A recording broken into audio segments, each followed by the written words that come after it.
Buying your first home in GTA can feel exciting, but honestly, it can also feel very confusing. And one wrong decision can put you under financial pressure for many years to come. So in this video, I'm going to explain you the complete first-time homebuyer journey in GTA, starting from the day you begin thinking about buying a home until the day you receive your keys. We'll discuss how to prepare your finances, how to search for banks and mortgage options, how to browse homes on your own, how to choose a realtor, what programs are available for first-time homebuyers, how to make an offer, and what happens before closing and what after closing also. And before we begin, you are free to work with any bank, mortgage professional, realtor or real estate team you trust. The purpose of this video is not to pressure you into a buying home. Our goal is to give you a right knowledge so you can make a confident decision. Our team also offers a free first-time homebuyer consultation. We do a lot of seminars and events in our office. Feel free to connect with us, message us on Instagram. We'll be more than happy to guide you on your journey, because when you are buying your first home, knowledge should always come before the purchase. So let's start with the first point. When people have some savings and begin thinking about buying a home, they often do not ask themselves, I am really ready to buy a house, because they simply assume that they are ready because they have saved enough for a down payment, or because a bank has told them they may qualify for a mortgage. Their friend might have given some advice, but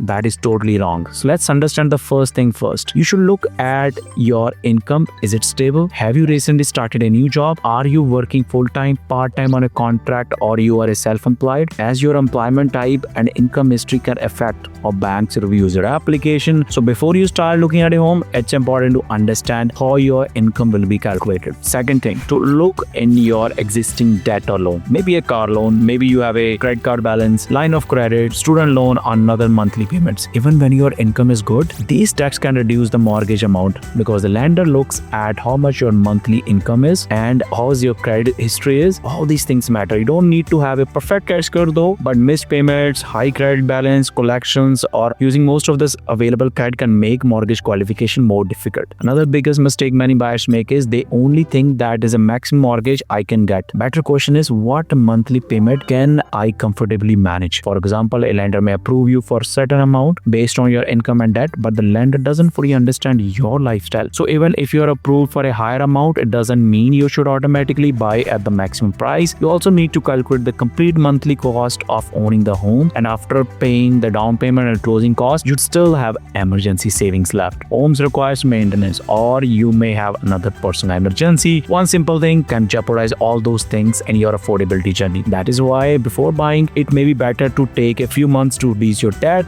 make every payment on time, and avoid applying for unnecessary new credit cards. Estimate what your complete future housing cost may be, including your mortgage, property tax, insurance, utilities, any condo fees, maintenance. Then compare it with what you are currently paying. For the next 3 months, try saving the difference. If you can manage that amount comfortably without using credit or affecting your normal day-to-day lifestyle, it gives you a better picture that you might be ready. And you should also consider your future plans. The right home is one that gives you stability, fits your lifestyle, and still allows you to enjoy your life after making the monthly payment. I've done dedicated video on how you can avoid being a house poor. I have a live example. That was our client. They purchased property outside of GTA. That city got flooded recently. The basement was full of water, and they never anticipated that will happen. They were buying from for the first time. The basement was even rented out. Now the tenant moved out. Now they have to do the repair work. Yes, there is a home insurance available, but all that headache, and you need to put the cost up front. So those small things can jeopardize your plan, and anything can happen to you. That's why it's always better to have some buffer funds when you are on the journey of home buying. Remember, throughout this entire video, approved doesn't always mean affordable. Now that you understand financial readiness, the next question is, are you actually considered as a first-time homebuyer? At first, that seems straightforward. You might be thinking, I've never purchased a home in Canada, so must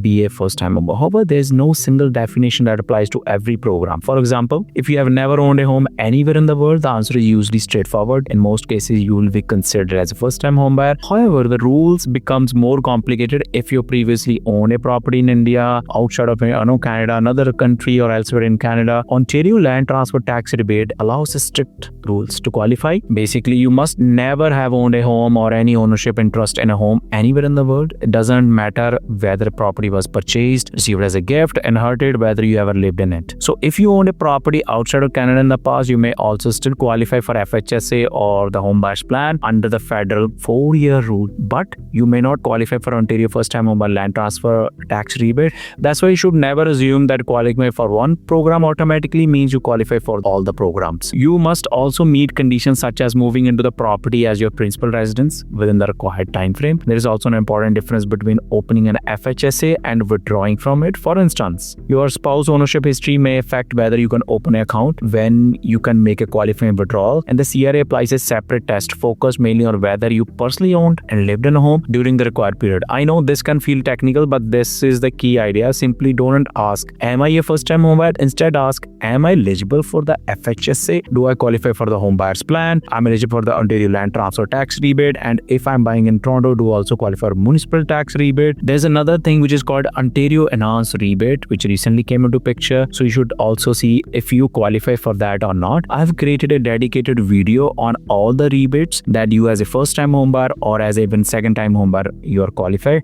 The links are here. Prefer that. Next, how much down payment do you need? This is the most important question. It's about affordability, it's about money, it's about monthly payment. Now let's understand this. Many buyers think they can buy any home with just 5% down, which is not true. If 5% down payment only applies to particular price range and specific condition. Let me give an example. In Canada, the minimum down payment depends on the purchase price of the home. For a home, imagine you are buying a property of 800,000. So first, how much down payment you need? Actually, up to 500,000, you need 25,000. After 500 to 1.5 million, you need a 10%. That's a minimum guidelines. In our example, 800,000, you have flat. Up to 500,000, you have 25,000. Up before that, like after 500 to 800 is another 30,000. So total how much you need is 55,000 as a down payment. Obviously, when you're doing less than 20%, you have to pay CMSE. Now add that 31,000 CMSE fees plus a tax on that, and it is added to your mortgage payment. Obviously, that's a amortization schedule is 30 years. If you're a first-time home buyer or you're buying a new home, it's always 30 years. It was 25 years before. So your calculations based on 4% interest rate, a range I have taken as of today. So your monthly payment will be 3,700. Imagine you're doing 10% down. CMSE fees will reduce. It will be just 22,000. Again, 30%. Your monthly payment will be impacted by $200 again, but your down payment is now pushed to 80,000. 15,000 is 120K. Again, see, that's where you need to understand the more down payment you do, less is a CMSE insurance. Add at 20%, it is net zero. It's a 30-year amortization. So that's the difference it make if you do minimum down payment of 55,000 or you do a 160 20% down. You don't have to pay any CMSE insurance fees. Plus, if you are a first-time home buyer, you get another rebate of 4,000, which is based on the municipal. This is a land transfer tax that you need to give. So in this case, you'd be paying for 800,000 property, around 8,400 land transfer tax. If you're not, you have to pay that.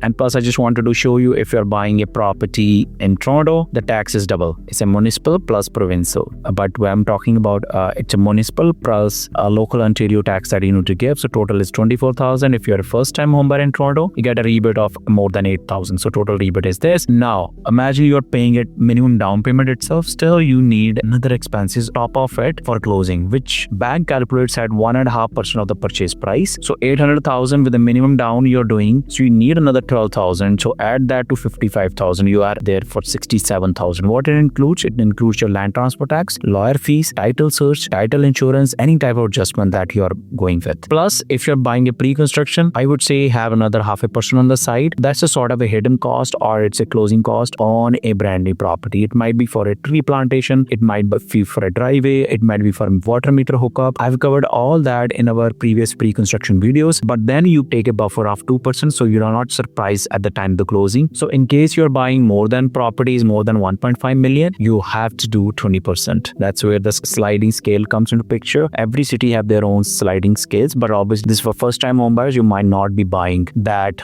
big of a property. And also our rebate for new homes is applicable maximum to 1.5 million, which is 106,000 you get for a property up to 1.5 million. Also, I want to add here, you can get gifted funds for your down payment. That's possible. Gift is from your siblings, from your parents, but only people in your relationship can do that. Also want to add here, gift is a gift, that you have to prove that you're not paying that money back. If you're using gifted funds, the lender will usually require a signed gift letter confirming that money is true gift and doesn't need to be repaid. Lender will also verify the source of your funds. So plan all those things 3 months in advance if you have large transaction happening, so that no questions are asked when the underwriting or when you're getting the mortgage on that. Now for the down payment, money can be invested in your FHSA, it can be your RRSP or any type of investments that you are using. You need to pull that money. For RRSP, you need to return that money in next 15 years because that's like a PF fund. We have done a dedicated video on FHSA RRSP, refer that. Finally, remember that important point, having a minimum down payment does not guarantee you a mortgage approval. Lender will still review your income, credit history, existing debts, employment stability, and the property itself. In some cases, such as lower credit score or self-employed application, a larger down payment is required. So the best approach is to plan in a 3-layer before you start your home search. First, calculate the minimum down payment required for your target price range. Second, estimate your closing cost and additional purchase related expenses. Third is decide how much emergency saving you want to keep after closing.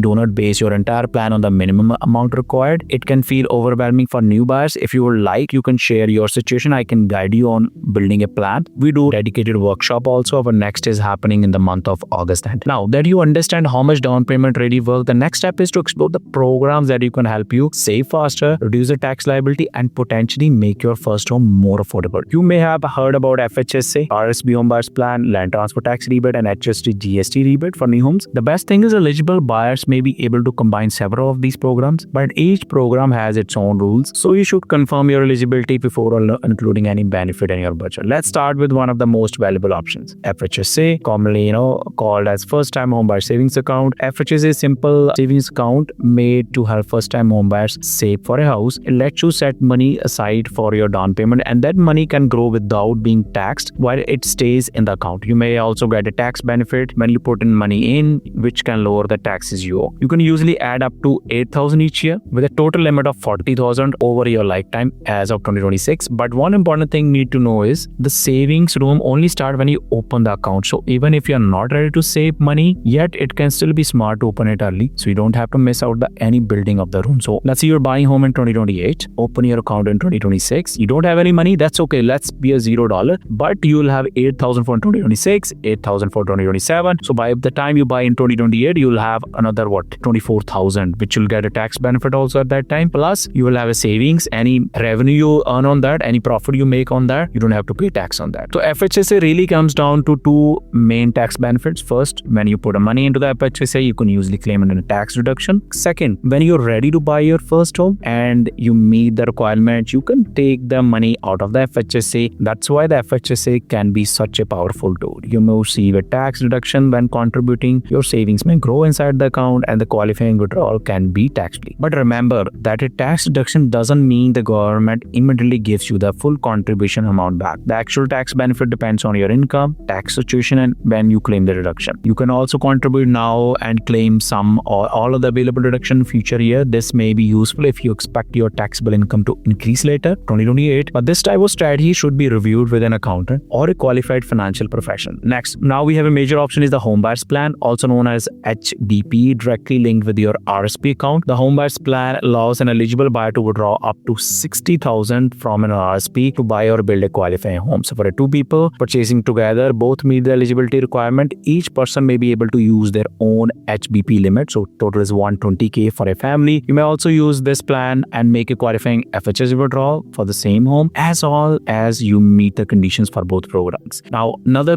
account is TFSA. TFSA called tax-free savings account is not first-time homers program, but it can also still be used as a part of a home buying plan. Your contributions don't reduce your taxable income, but eligible investments, growth, and withdrawal are generally tax-free. So you can withdraw TFSA funds for a down payment, deposit, closing cost, furniture, anything, or emergency saving without being required to repay the withdrawal. So the 2026 TFSA annual dollar limit is 7,000. Also, your actual available contribution room may be higher if you have unused room from the previous eligible years. Always check your CRA records in the login. Also will show you and your own transaction before contributing, because over contribution can result in penalties. Now let's discuss land transfer tax. When you buy a home in Ontario, you need to pay something called land transfer tax. This is a tax charged by the province when a property changes ownership. If you are a first-time homebuyer, you may be able to get some of the tax back. Already explained you 4,000, and Toronto you have another 4,000 $4,040. Total is $88,475 because there are double tax in there. In many cases, especially with more expensive homes, the tax is higher than the rebate. So you may still need to pay some amount, as we do show you in the calculation for $18,000. For programs like FHSA or HPPV, does not automatically mean you qualify for this rebate. As we mentioned that you will talk to your lawyer. It is only eligible if you have never purchased your home and this is your first home ever throughout the world. There's also another benefit called federal home buyers amount, which is sometimes called a first-time home buyers tax credit. An eligible buyer may be able to claim a federal tax credit of up to $10,000 when they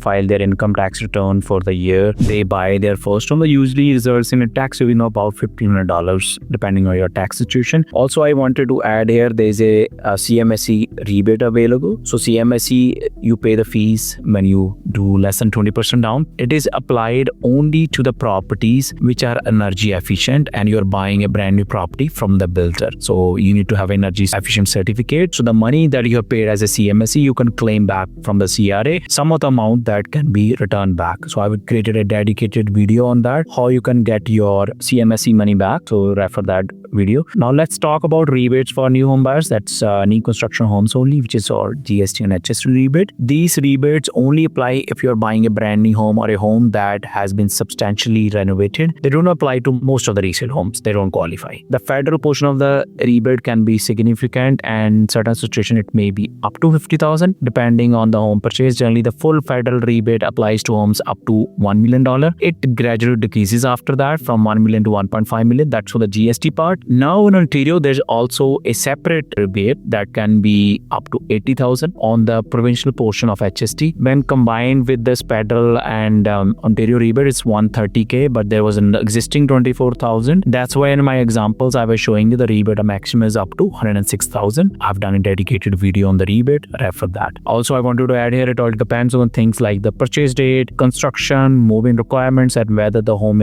is your main residence. That's for first-time home buyer. For second-time home buyers, the rebate just started from 1st of April 2026. It will end by 31st of March 2027. So the conditions are different. In some cases, builders are applying the rebate now itself, so the price is reduced. But in another case, you need to apply this rebate from the CRA. So pre-construction is a different beast altogether. The terms are different. You go for there's a decor dollars, there's a PDI, there's a decor meeting, there's a structural upgrades. So many things to refer to. All those research is required, like your development charges, your occupancy fees.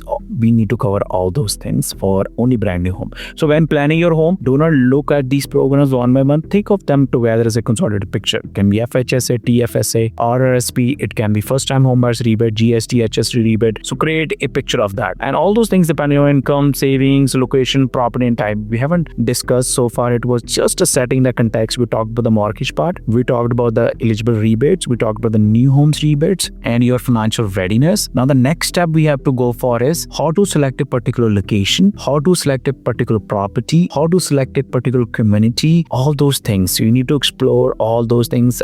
It's now, as of GTA itself, if I talk, there are more than 15,000 detached home sites. So it's confusing for a first-time home buyer. How to get an inspection done, what will be the closing cost, entire journey. Receiving your key, you need a trusted partner around you. So if you found this video helpful, please leave a comment below. We'll have a part 2 coming on. Also, we'll cover all your questions, all your myths that you have, and do subscribe to this channel and share with anyone who's planning to buy their first home. Thank you for watching, and I'll see you in the next video. More things to cover for you on your journey of buying a home in Canada. Thank you.